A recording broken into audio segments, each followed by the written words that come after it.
இன்னைக்கு அவர் செஞ்ச சம்பவம் இன்னொரு 15 வருஷத்துக்கு தமிழ்நாட்டில் எதிர்க்கட்சி வரிசைக்கு கூட ஆள் இருக்க மாட்டாங்க. ஜோசப் விஜய் ஆகிய நான் என்று உச்சரித்து ஒரு கிறிஸ்தவர் உண்மையான நம்பிக்கையும் மாறா பற்றும் கொண்டிருப்பேன் என்றும் சாதி மதம் கடந்து நான் இருக்கிறேன் என்று அறிவித்து பிரகடனப்படுத்தி ஒரு முதலமைச்சராக ஆயிட்டார். உள்ள போய் பார்த்தா தான் தெரியும் எது எந்த நிலைமையில இருக்குன்னு, என்ன இருக்கு என்ன இல்ல.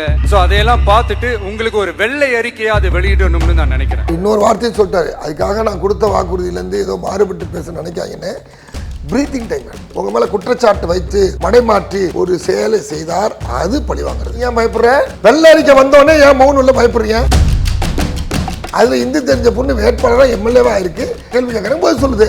அவ்வளவுதான் அதை பார்க்கணும் ஒழிய இந்தியை திணிக்க கூடாது, இந்தியை பேசக்கூடாதுன்னு யாரும் சொல்ல மாட்டாங்க. எந்த சமையலும் ருசி தேடும் ரகசியம் 20 ரூபாய். Periyar Maniamma Institute of Science and Technology, Tanjavur. Mechanical engineering with specialization in energy engineering, robotics and industrial automation. குளு குளுன்னு காத்து வீசுது. உங்கள் சத்யாவில் குளு குளு ஏசி ஆஃபர். சத்யா. ரெட் நூல் நேயர்களுக்கு அன்பு வணக்கம். இன்றைய சிறப்பு நேர்காணலில் விடுதலை தமிழ் புலிகள் கட்சியினுடைய தலைவர் திரு குடந்தை அரசன் அவர்களோடு உரையாட இருக்கிறோம். சார் வணக்கம். வணக்கம். தமிழகத்தினுடைய 13வது முதல்வராக ஜோசப் விஜய் அவர்கள் பொறுப்பேற்றிருக்கிறார். முதல்ல எப்படி பார்க்குறீங்க? ஒரு மாற்றத்திற்கான சிறந்த மக்கள் முடிவு. இந்த முடிவை மக்கள் வரவேற்கிறார்கள், நானும் வரவேற்கிறேன். இது ஒரு ஜனநாயகபூர்வமான மக்களால் தேர்ந்தெடுக்கப்பட்ட ஒரு அரசியல் முடிவு. சட்டப்படி அவர் ஜோசப் விஜய் ஆகிய நான் என்று பதவியேற்கிற போது அதை அனைவரும் வரவேற்பது சாலச்சிறந்த நம்முடைய அனைவருடைய கடமையாகும். 8 கோடி பேருக்கும் அவர் தான் இன்றைக்கி முதல்வர். முன்னாள் முதலமைச்சர் ஸ்டாலினுக்கும் அதுக்கு முன்னாடி முதலமைச்சராக இருந்த எடப்பாடிக்கும் அவரே முதலமைச்சர், உங்களுக்கும் எனக்கும் முதலமைச்சர், அவரை வாழ்த்துகிறேன். முதல் நாளே அவர் மீது பல்வேறு விமர்சனங்கள், பல்வேறு சர்ச்சைகளை எழுப்பியிருக்கிறாங்க.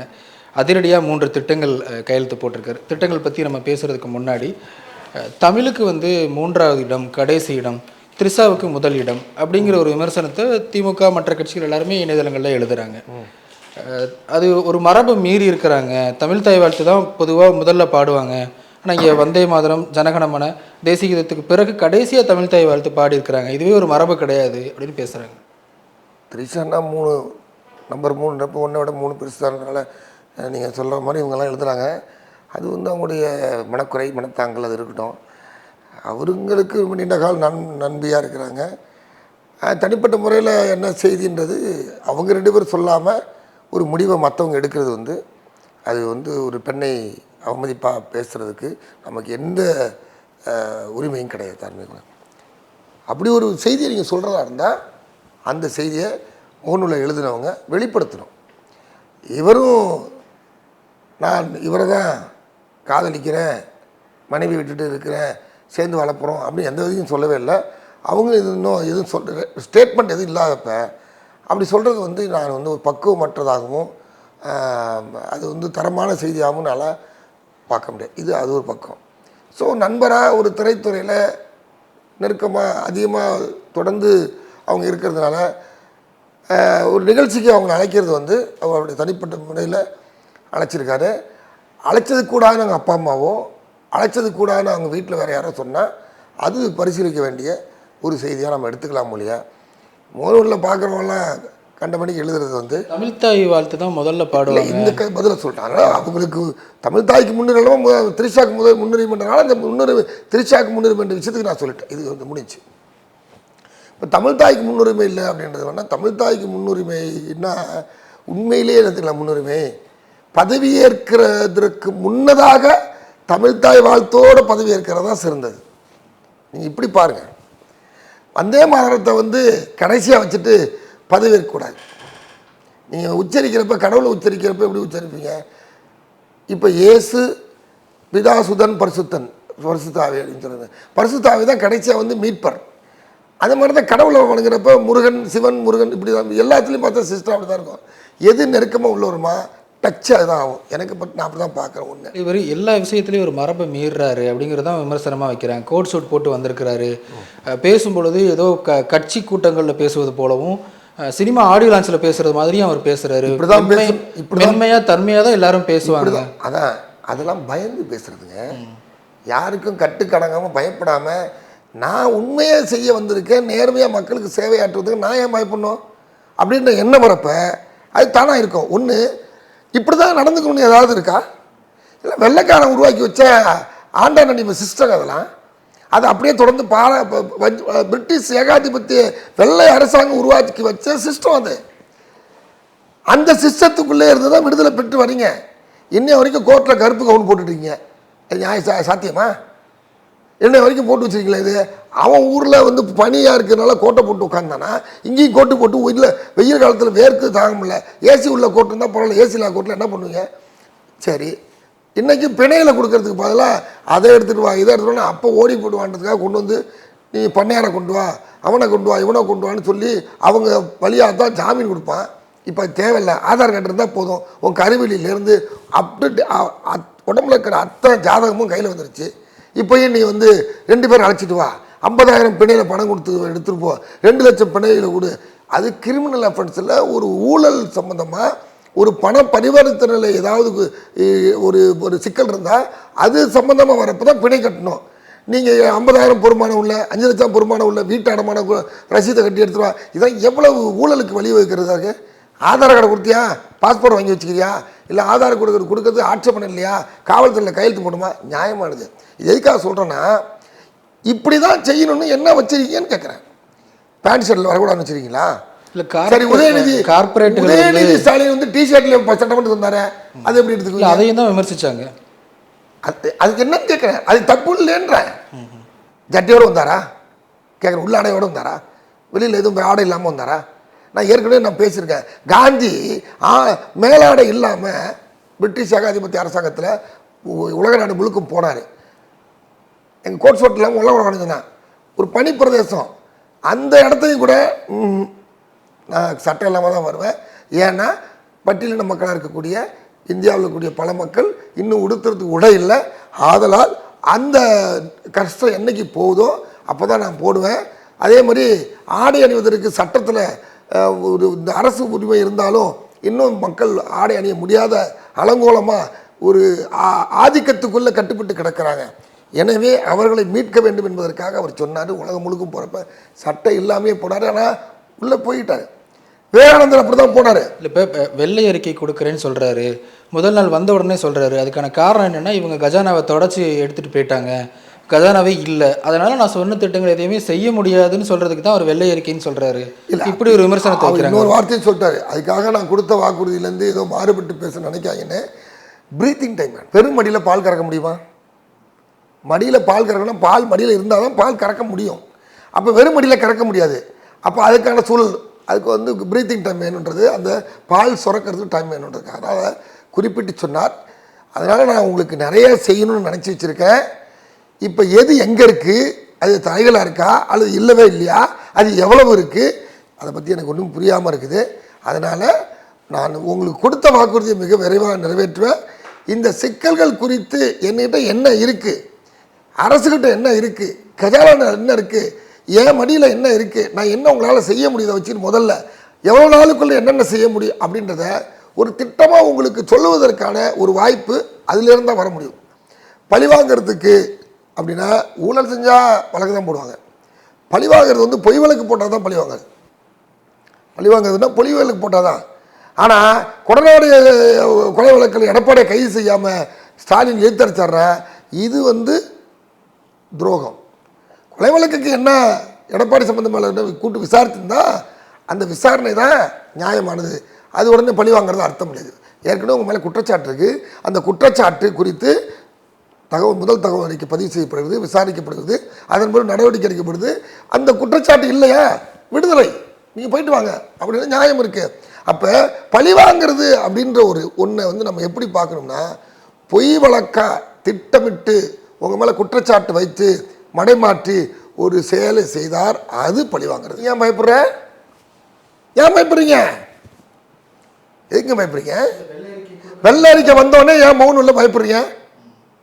இப்போ மௌனில் எழுதுகிற எல்லாரும் யார் எழுதுறான்னு பாருங்க. ஏன் பயப்படுறீங்க? உங்கள்ட்ட ஒன்றும் இல்லை, பிரச்சனை இல்லை, நல்லா தானே ஆண்டிங்க, அப்படி தான் நீங்கள் சொல்கிறீங்க, அதுதானே உண்மை. நீங்கள் சொல்கிறது உண்மைன்னா அதுதான் இருக்கட்டும். அதனால் வந்து எல்லாத்துக்கும் ஒரு குறைய சொல்லி குற்றம் கண்டுபிடிக்கிற மாதிரி நினைக்கிறது வந்து பொருத்தமானதாக இருக்காது. இல்லை, விஜய் வந்து தேர்தல் அறிக்கையில் எல்லாருக்குமே வந்து 200 யூனிட் இலவசம் அப்படின்னு சொல்லியிருந்தார். ஆனால் இப்போ அறிவிக்கும் போது 500 யூனிட்டுக்குள்ளே பயன்படுத்துகிறவங்களுக்கு 200 யூனிட் இலவசம் அப்படிங்கிற மாதிரி சொல்லியிருக்காங்க. இதுலேயே ஒரு ட்விஸ்ட் இருக்குது அப்படிங்கிற மாதிரி பேசுகிறாங்க. அதாவது 500 யூனிட்னா ஒரு மாதத்துக்கு ஒரு பில்லு கிடையாது, 2 மாதத்துக்கு சேர்த்து தான் அது அந்த 500 பில்லாக அளவுகள் வைக்கிறாங்க. அப்போ ஒரு மாதத்துக்கு 250, அவ்வளோதான். அப்போ 250க்கு 100, 500க்கு 200 அப்படின்னா ஏற்கனவே 100 கொடுத்துருந்தாங்க. ஒரு மாதத்துக்கு 50, 2 மாதத்துக்கு 100 யூனிட் மின்சாரம் இலவசமாக வழங்கப்பட்டுச்சு. ஒத்தலைட்டு பல்புக்கு மின்சாரமே கிடையாது. இப்போ அதே மாதிரி இவர் வந்து என்ன சார், அதை விட கூடுதலாக மிகப்பெரிய சுமை என்னென்னா, படிக்கிற பிள்ளைகள் படிக்கிறதுக்கு கரண்ட்டை மிச்சமாக வச்சுக்கணும். அதே நேரத்தில் அந்த மின்சாரம் இல்லாமல் ஒன்றுமே செய்ய முடியாத உலகமாக மாறி இருக்கப்போ, இப்போலாம் வெயில் காலம், உட்கார முடியல, வெளியில் போய் பாருங்கள், கொளுத்து எரியுது. நேற்று கொஞ்சம் மழை பெஞ்சிச்சு, நேற்று நல்லா இருந்துச்சு, இன்றைக்கி திரும்ப வெயில் ஏறுது. இந்த மாதிரி இருக்கிற நேரத்தில் குடிசையிலையோ அல்லது ஓட்டு வீட்லேயோ அல்லது காரை வீட்லேயோ அந்த மேலே இருக்கக்கூடிய அந்த வெயில் இறங்காமல் இருக்கிறதுக்கான எந்த பணியும் செய்யாமல் அப்படியே வச்சுக்கிட்டு வந்து படுத்துக்கிட்டு தூங்கிட்டு இருக்காங்க குடும்பம்.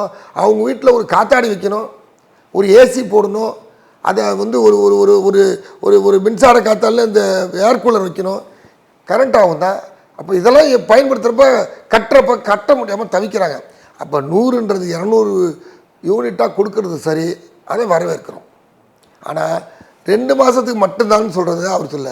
2 மாதத்துக்கு அப்படின்னா ஒரு மாதத்துக்கு 200 நாளைக்கு பிரச்சனை வந்துடக்கூடாதுனால 2 மாதத்துக்கு என்று சொன்னாரே ஒழிய 2 மாதத்துக்கு மட்டும்தான் என்று இப்போ இடும்பாவனம் கார்த்தி கூட எழுதியிருக்காரு. என்ன தான் மண்டக்குள்ளே வச்சுருக்காங்கன்னே தெரில எனக்கு ஒன்று. அப்போ குற்றச்சாட்டு வைக்கணுன்னே நீங்கள் நினச்சிக்கிட்டு இருக்கீங்க. எப்படா கொட்டலாம், எப்படா சாணியை வாரி இறக்கலாம், சேட்டை வாரி இறக்கலாம், எப்படா மூச்சை முட்டி முழுகடிச்சு காலி பண்ணலாம், எப்படி காலை வரலாம், ஏதாவது ஒரு சாக்கு போக்கு சொல்லி எப்படியாவது கலைச்சி உட்காரணுன்றது தான் நோக்கம்னா, அவர் மிக தெளிவாக ஆணித்தனமாக என்ன உச்சரிக்கணும்னு அம்மையார் ஜெயலலிதா எழுதி படித்து உச்சரிப்பாங்க. இவர் மனப்பாடம் செஞ்சாரோ எப்படி பேசுனாரோ, ஆனால் பிசுரே இல்லாமல் பேசியிருக்காரு. அதே போல் அமைச்சரவை பட்டியல், அதில் வந்து பல்வேறு சர்ச்சைகள் சொல்கிறாங்க. குறிப்பாக ராஜ்மோகனுக்கு வந்து ஆதிதிராவிட நலத்துறை கொடுக்க போகிறாங்க அப்படிங்கிறத சொல்கிறாங்க, அது விமர்சனமாகுது. இன்னொன்று முஸ்தஃபாவுக்கு வந்து சிறுபான்மையினர் நலத்துறை, இது திமுகவும் அதிமுகவும் ஒரு இஸ்லாமியருக்கு தான் அந்த துறையை கொடுப்பாங்க, அதே போல் இவங்களும் செஞ்சுருக்கிறாங்க. இப்படி பல்வேறு விமர்சனங்கள் வருது. அவர் டாக்டர் பிரபுவுக்கு கொடுத்ததையும் கேள்வி கேட்டிருக்கிறாங்க.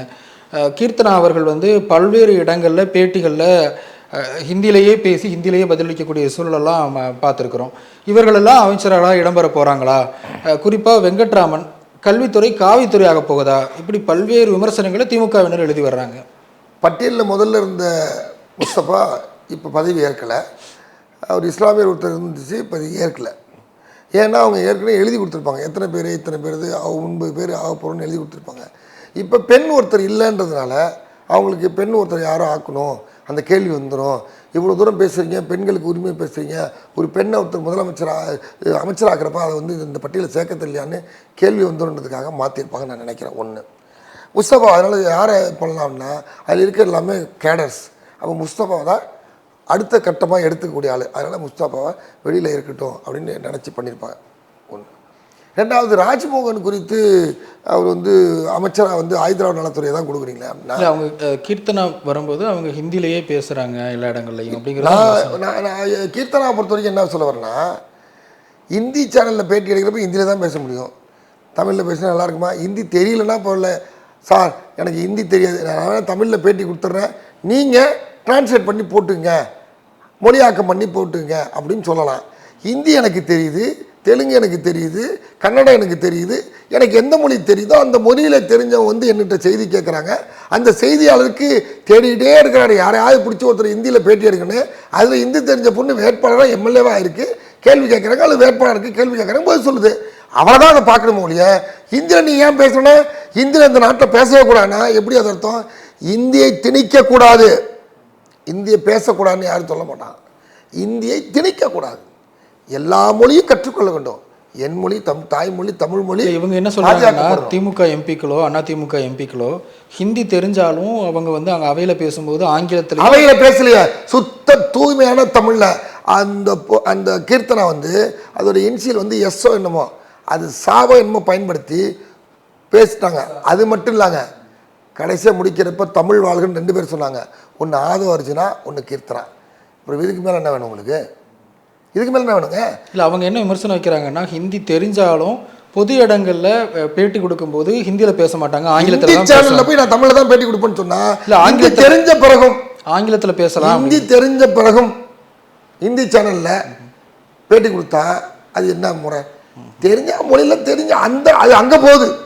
இந்தி மொழி தெரிந்த பகுதிக்கு போக வேண்டிய ஒரு நேர்காணல், அந்த நேர்காணலுக்கு போக வேண்டியது போயிடுச்சு. அதுவும் கேட்குறான், நீ ஹிந்தியில் பேசுனீங்களா, இங்கே பேசி கேட்டு அடுத்து திரும்ப கேட்குறாங்க, திரும்ப சொல்கிறாங்க. அவ்வளோதான். அதுக்காக இந்தியாவுக்கு ஆதரவாக, இந்தி பேசுகிறவர்களுக்கு ஆதரவாக, தமிழ்நாட்டு மக்களுக்கு எதிராக அமைச்சராய் பொறுப்பேற்றிருக்க இந்த கீர்த்தனா அவர்கள் செயல்படுகிறார் என்று நாங்கள் நம்புகிறோம், சொல்லுகிறோம் அப்படின்னு. இல்லை, இவங்க என்ன சொல்கிறாங்கன்னா, ஆர்எஸ்எஸ் பின்னணியில் உள்ளவங்க, அவர் சிடிஆர் நிர்மல்குமார், அருண்ராஜ், இவங்கெல்லாம் ஆர்எஸ்எஸ் பின்னணியில் உள்ளவங்க, பாஜகலேருந்து வந்தவங்க, அதனால் இவங்க எளிமையாக பாஜகவோடு இணக்கமாக இருப்பாங்க, திருப்பியும் இந்த பாஜக பி டீம் அப்படிங்கிற விமர்சனத்தை வைக்கிறாங்க.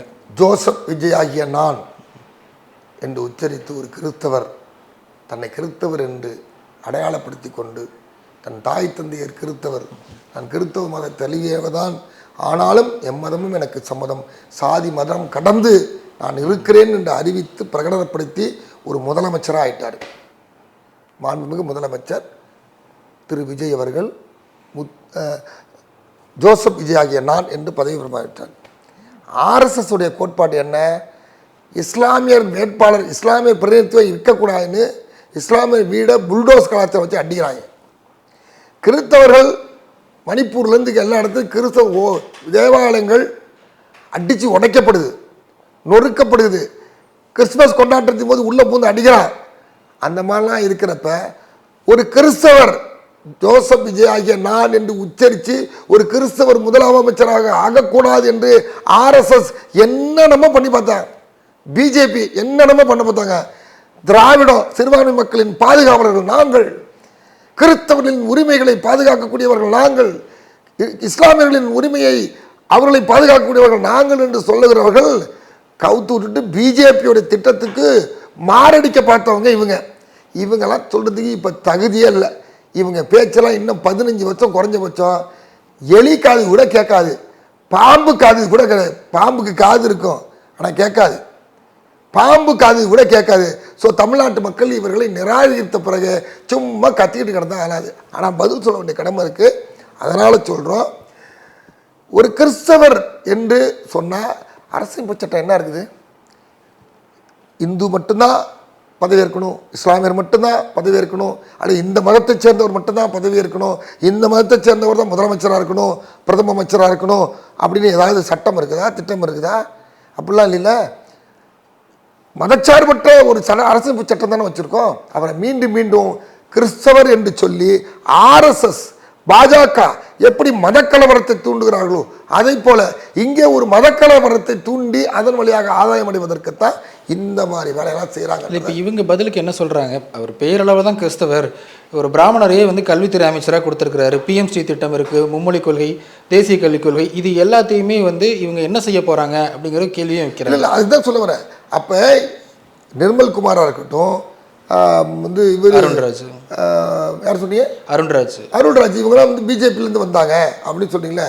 நான் என்ன கேட்குறேன்னா, பிஜேபிக்கு போனால் தான் கண்டிக்கணும். பிஜேபியிலேருந்து வெளில வந்தால் சந்தோஷம். திரும்ப பிஜேபியிலேருந்து வெளில வந்தவங்க ஆர்எஸ்எஸ் மைண்ட் ஓரியன்டுடைய இந்த ஆர்எஸ்எஸ் தத்துவத்தை ஏற்றுக்கொண்ட மண்டையிலே இருந்து செயல்பட்டாலும் அது அல்லது அந்த செயல்பாடுகள் அது இருந்துச்சுன்னா கண்டிக்கத்தக்கது, எதிர்க்கத்தக்கது, நீக்கத்தக்கது. அப்படிப்பட்ட நபராக இருந்தால் அதை விஜய் நிராகரிப்பார் என்று நான் நம்புகிறேன். அப்போ எந்த இடத்துலையும் அவர் எல்லாருக்கும் உரிமை கொடுக்குறாரு, எல்லாரையும் பாதுகாக்கிறாரு, எல்லாரையும் வரவேற்கிறாரு, எல்லாரையும் அரவணைக்கிறாரு, எல்லார் மேலேயும் அன்பு செலுத்துகிறாரு. அப்படி இருக்கிறப்ப அவர் மேலே இந்த குற்றச்சாட்டை கொண்டு வர வேண்டிய அவசியம் இல்லை. அந்த வகையில் வெங்கட்ராமன் பள்ளிக்கல்வித்துறை அமைச்சராக இப்போ அவர் வந்து நியமிச்சிருக்காங்க. எனக்கு தெரிஞ்சு 2000 வருஷத்துக்கு முன்னாடி உயர் சாதி பார்ப்பனர்கள் தான் கல்வியை கற்பிப்பதும் கல்வியை போதிப்பதும் இடத்துல இருப்பாங்க. போதிக்கிற இடத்துல கல்வி பிற இடத்துலையும் அவங்க தான். அவர்களை தாண்டி கல்வியை பெறுவது யாருக்கும் வாய்ப்பில்லை. அப்படி கல்வியை பெற்றால் அவருடைய காதில் ஈயம் காய்ச்சி ஊற்றப்படும், நாக்கு துண்டிக்கப்படும். அதை கண்ணால் படித்து பார்த்தீங்கன்னா உங்கள் கண்கள் நோண்டப்படும், உங்களுடைய விரல்கள் ஒடிக்கப்படும். இதுதான் கல்வி அனைவருக்கும் சமம் இல்லை என்று வைத்திருந்த ஒரு நடைமுறை. அப்போ அந்த நடைமுறையை மாற்றி சமம் என்பதற்கு கொண்டு வருவதற்கு அந்த கல்வியை பெறுவதற்கான ஒரு சூழல் இப்போ தான் வந்திருக்கு. இப்போ கல்வியை கொடுக்குற இடத்துலையும் அவர்களை அல்லாமல் பிறர் இருக்கிறார்கள், கல்வியை பெறுற இடத்துலையும் அவர்களை அல்லாமல் பிறர் இருக்கிறார்கள். இந்த வாய்ப்பு கொண்டு வந்து இந்த நேரத்தை நிறுத்துகிற நேரத்தில் ஆர்எஸ்எஸ்னுடைய புதிய கல்வி கொள்கை திட்டத்தை பிஜேபியின் வழியாக நடைமுறைப்படுத்துவது, குலக்கல்வி திட்டத்தை நடைமுறைப்படுத்துறது, நவோதய பள்ளி போன்ற மும்மொழி கொள்கை எல்லாம் நடைமுறைப்படுத்த துடித்து கொண்டிருக்கிற நேரத்தில் அதை எதிர்கொள்கிற வலிமையை ஒரு பிற்படுத்தப்பட்ட சமூகத்தைச் சேர்ந்தவரை இருக்க வச்சு அவர் வழியா அதை எதிர்கொள்ள ஒரு சிரமமாக இருக்கும். எதிரிய நம்ம அவங்க வழியாகவே எதிர்கொள்வோம், வைரத்தாலே அறுப்பு என்கிற ஒரு முடிவில் தான் விஜய் இதை செஞ்சிருப்பார் என்று நான் நம்புகிறேன். அப்போ அதெல்லாம் எதிர்கொள்ளணும்னா ஒரு அவாளாக இருக்கிறப்ப அவாளே இருக்க ஒரு இவாளை வச்சு பேசுவோம் அப்படின்னு நினச்சிருந்தால் சாலை சிறந்தது. அதை தாண்டி மும்மொழி கொள்கை சிறந்தது, ஹிந்தி நல்லது, இந்த மாதிரி திட்டம்லாம் நல்லதுன்னு நடுவில் அவர் பேசினா அந்த செய்தி ஒன்று இருக்குது. அந்த தான் எல்லாரும் அச்சப்படுறாங்க. அப்படி இருந்தால் அந்த சிந்தனையை, அந்த கருத்து எண்ண ஓட்டத்தை மாற்றிக்கொண்டு தமிழர்களின் விருப்பத்தை நடைமுறைப்படுத்துவார் என்று நான் அவர் மீது நம்பிக்கையோடு முதலமைச்சர் விஜய் அவர்கள் வைத்திருக்கிற நம்பிக்கையே நான் வைத்திருக்கிறேன். தமாக வைத்திருக்கிற நம்பிக்கை தான் நான் வைத்திருக்கிறேன் உங்களைப் போல. அதையும் தாண்டி அவர் செயல்படுவதற்கான வாய்ப்பு இல்லை. காரணம், தேசிய முற்போக்கு திராவிடர் கழகம் என்று விஜயகாந்த்லாம் வச்சார், மறுமலர்ச்சி திராவிட முன்னேற்றம் எல்லாம் திராவிடம் வேறு மாதிரி வச்சாங்க. ஆனால் தமிழக வெற்றி கழகம்னு வச்ச ஜோசப் விஜய் ஆகிய இந்த முதலமைச்சர் இதை மிக சரியான பார்வையில் தான் எடுத்து செல்வார் என்கிற நம்பிக்கை எனக்கு இருக்குது. அந்த நம்பிக்கையில் தான் 1.25 கோடி பேருக்கு வாக்களித்து இந்த அரசு உருவாகிருக்கு. எனவே பதட்டமே படாங்க. இந்த குழந்தை எந்திரிச்சு நடந்து மிக சரியான பாதையில் தான் இலக்கு நோக்கி நடக்கும் என்று நான் நம்புகிறேன். அதுவும் இன்னும் சொல்ல போனால் எல்லோரும் குழந்தையா நினைக்கிறாங்க. இன்றைக்கி அவர் செஞ்ச சம்பவம், ஸ்டாலின் செஞ்ச சம்பவம் இது, விஎஸ் பாபு செஞ்ச சம்பவம் இது. இப்போ இவர் 2 கையை காட்டி அழைச்சி ஒரு சம்பவத்தை செஞ்சு முடிச்சிட்டாரு. இன்னொரு 15 வருஷத்துக்கு தமிழ்நாட்டில் எதிர்கட்சி வரிசைக்கு கூட ஆள் இருக்க மாட்டாங்க. இல்லை, ரொம்ப மிகைப்படுத்தி சொல்கிறீங்களோ? ஆமாங்க. இப்படியே போனால் அவர் அடுத்த ஜென்ரேஷன் இன்னும் 15 வருஷத்துக்குன்னா இப்போ 15 வயசுக்குள்ளே இருக்க பிள்ளைகளோட வயசு எத்தனை? 15 வச்சுங்க, 14 வயசு, 12 வயசு, 10 வயசு. இவங்க ஓட்டு போட்டு அடுத்தடுத்து வர்றதுக்கு பார்த்தீங்கன்னா இன்னொரு 15 வருஷம். ஸோ நான் கணக்கு பண்ணுறது என்னன்னா, இன்னொரு 15 வருஷம் அசைக்க முடியாது. அவர் கடைசியாக சொல்கிறார், தேங்க்ஸ் பண்ணி பேசுகிறப்ப, நன்றி பண்ணி, குழந்தைகள் தான் எல்லாரும் தாண்டி எனக்காக, இந்த அங்கிளுக்காக, விஜய் அங்கிளுக்காக அப்படின்னு இந்த ஏற்கனவே குழந்தைகளுக்கு ஒரு கோரிக்கை வச்சு அந்த குழந்தை அது பெரிய விமர்சனம் பண்ணிச்சு. அந்த கோரிக்கை ஏறக்குறைய அது நிறைவேற்றப்பட்டு தன் தாய் தந்தை வழியாக விஜய் மாமாவுக்கு ஓட்டு போடணுன்னு, விஜய் அண்ணாவுக்கு ஓட்டு போடணுன்னு, அந்த விஜய் அங்கிளுக்கு ஓட்டு போடணுன்னு முடிவு பண்ணி அதை போட வச்சு செஞ்சாங்கன்றத ஒரு தரவு இருக்குது. அது நம்புகிறாரு. அது வெற்றி பெற்றிருக்கின்றப்ப அவங்களுக்கு தேங்க்ஸ் பண்ணும்ல. அந்த தேங்க்ஸை வெறும் தேங்க்ஸாக சொல்லாமல் நீங்கள் நல்லா படிக்கணும், உங்கள் எதிர்காலத்துக்கு என்ன தேவையோ அதை நான் உறுதியாக சரியாக செய்வேன், இதுதான் என் நன்றி கடன் சொல்கிறார்ல. இல்லை, அது கட்சி பொதுக்கூட்ட மேடை மாதிரி இப்போ மாற்றிட்டாரு. அவரோட ஆடியோ லான்ச்சில் பேசுகிற மாதிரி பேசியிருக்காரு. இருக்கட்டுமே, என்ன அலக்கழிச்சாங்க அப்படின்னு சொன்னார்ல, கவர்னர் வச்சுட்டு என்ன அலக்கழிச்சான்னு சொன்னார்ல. மக்களால் தேர்ந்தெடுக்கப்பட்ட நான் தாங்க, நீங்களாம் கிடையாது. மக்களால் தேர்ந்தெடுக்கப்பட்டவங்க இதெல்லாம் வெளியில் உட்காந்துட்டு சும்மா பேசிட்டு தான் இருப்பாங்க. எனக்கு தெரிஞ்ச அம்மையார் ஜெயலலிதாவிலேருந்து ஐயா கலைஞர்லேருந்து முத்துவேல் கருணாநிதி ஸ்டாலின்லேருந்து எல்லாம் பேசிக்கிட்டு இருந்தாங்க. உட விட்டா அதை பண்ண இதை பண்ணு. கவர்னரை வச்சுக்கிட்டு என்னை அலக்களிச்சாங்கன்னு சொல்லி குற்றச்சாட்டே வச்சுட்டு போயிட்டார். ரெண்டாவது கவர்னர் அன்றைக்கி பார்க்க போகிறப்ப கையை வீசிட்டு ஃபைல் எடுத்துகிட்டு போய் கொடுத்துட்டு கும்பிட்டப்போ ஃபைலோடு கும்பிட்டுட்டு, நீ தான் எனக்கு போர்வை போற்றணும், நீ தான் எனக்கு கும்பிடணும். ஏன்னா நான் மக்களின் பிரதிநிதி என்பதை மக்களுக்கு அழகாக சொல்லி அவருக்கு உணர்த்தினார்.